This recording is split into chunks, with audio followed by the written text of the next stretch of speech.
প্রিয় তামিম ইকবাল ভাই আজকে সকালবেলায় অসুস্থ হয়েছিলেন। 9টা-9:30টার দিকে উনি বিকেএসপিতে একটু অসুস্থ হয়ে পড়েন।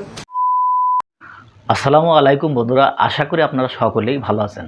তো আজকে যে বিষয়টা নিয়ে আপনাদের মাঝে হাজির হই সেটি হচ্ছে, আপনারা সকলেই তামিম ইকবালকে চেনেন। তো তার অবস্থা, তিনি অসুস্থ, তিনি আশঙ্কা অবস্থায় আছেন, তিনি হসপিটালে আছেন।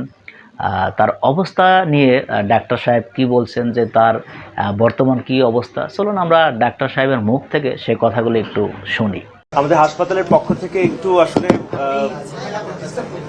একটু ব্রিফ করি। আমরা অ্যাকচুয়ালি খুব লম্বা কিছু করবো না, আমাদের হাতে অনেক কাজ আছে, আমরা সেগুলো করা দরকার।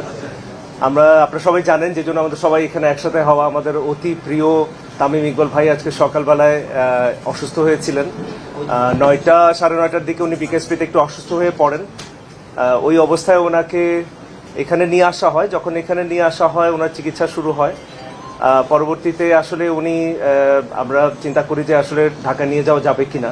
তো বিভিন্ন কারণে আসলে ঢাকা নিয়ে যাওয়া যায়নি, সেই ডিটেলস আসলে অপ্রয়োজনীয়। পরবর্তীতে ওনার অবস্থাটা বেশ ক্রিটিক্যাল হয়ে যায়। এই ক্রিটিক্যাল কন্ডিশনেই আমাদের কাছে আবার আসেন, এবং ওনার ওই ক্রিটিক্যাল কন্ডিশন থেকে যতগুলো চিকিৎসা প্রয়োজন সবকিছু করা হয়েছে, এবং আল্লাহর রহমতে যে কন্ডিশনটা আসলে অনুকূলে আছে। এবং ওনাকে আমরা বলি যে ওনার একটা হার্ট অ্যাটাক হয়েছে। এইটার জন্য একটা এনজিওপ্লাস্টি এবং একটা স্টেন্ট করা হয়েছে। আল্লাহ রহমতে স্টেন্টিংটা খুব স্মুথলি অ্যান্ড এফিসিয়েন্টলি হয়েছে। আমাদের যে কার্ডিওলজিস্ট ডক্টর মারুফ ওনার এই একটা স্টেন্টিং করেছেন এবং ভেরি এফিসিয়েন্টলি, এবং ওনার এই ব্লকটা পুরোপুরি চলে গেছে এখন। বাট অবশ্যই আমরা যেমনটা বলছিলাম যে একটু ক্রিটিক্যাল কন্ডিশনে ছিল, স্টেন্টিং এর পরেও এখনো উনি অবজারভেশনে আছেন এবং ক্রিটিক্যাল কন্ডিশনে এখনো কাটেনি, এটা একটু সময় লাগবে। আর আমরা সবাই ওনার জন্য প্রাণপণ চেষ্টা করছি, এবং আপনারা সবাই দোয়া করবেন আমাদের প্রিয় তামিম ভাই যেন আবার আমাদের মাঝে সুস্থ হয়ে ফিরে আসে এবং আবার খেলাধুলায় জয়েন করে। আপনাদের সবাইকে ধন্যবাদ।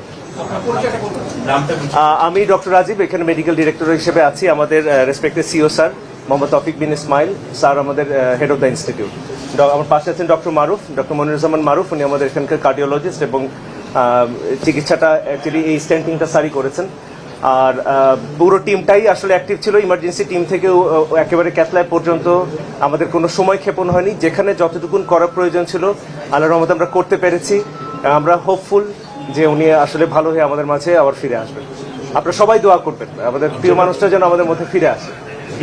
ডক্টরও এটাতে হেল্প করেছেন, এবং ফিজিও এবং অন্য প্রত্যেকটা স্টেপে আমার কাছে মনে হয়েছে যে আমরা সঠিক সিদ্ধান্ত নেওয়া হয়েছে। এই জিনিসটাই সবচেয়ে ইম্পর্টেন্ট ছিল, যে সঠিক সিদ্ধান্তগুলো প্রতিটা স্টেপে নেওয়া হয়েছে। আমি আরেকটু কথা না বললেই নয়, বিকেএসপিতে যেই অ্যাটেম্পটগুলো নেওয়া হয়েছে খুবই সময় উপযোগী, এবং যেভাবে ওনাকে নিয়ে আসা হয়েছে, এবং ওনাদের ডাক্তাররা এখানে উপস্থিত আছেন, আমি আন্তরিকভাবে ধন্যবাদ জানাই যে ওনারা সঠিক সময় সঠিক ডিসিশনটা নিয়েছেন। ঢাকায় নিয়ে যাওয়াটা ব্যাপার না, কিন্তু ওই সময়টা যদি আমরা অ্যাটেম্প করতে না পারতাম কি হতো আসলে বলা বড় মুশকিল। তো বন্ধুরা, আমরা স্ক্রিনে সেই কথাগুলো শুনলাম। আর ডাক্তার সাহেব বলছে আল্লাহর রহমতে আগের থেকে একটা ভালো অবস্থানে আছে, বা সঠিক সময়ে তাকে আনা হয়েছে। তিনি ঢাকায় আসছেন না, এই ধরনের কথাও তিনি বলেছেন। তিনি দেশবাসীর কাছে দোয়া চেয়েছেন। তো বিশেষ করে সকলেই তার জন্য দোয়া করছে যে তিনি যেন সুস্থ হয়ে আবার খেলাধুলা করতে পারেন। তো দেখা যাক সামনে কি হয়।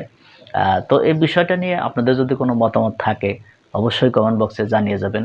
তো বন্ধুরা, ভালো থাকবেন, সুস্থ থাকবেন। দেখা হবে পরবর্তী কোনো ভিডিও নিয়ে। সে পর্যন্ত ভালো থাকুন। আল্লাহ হাফেজ।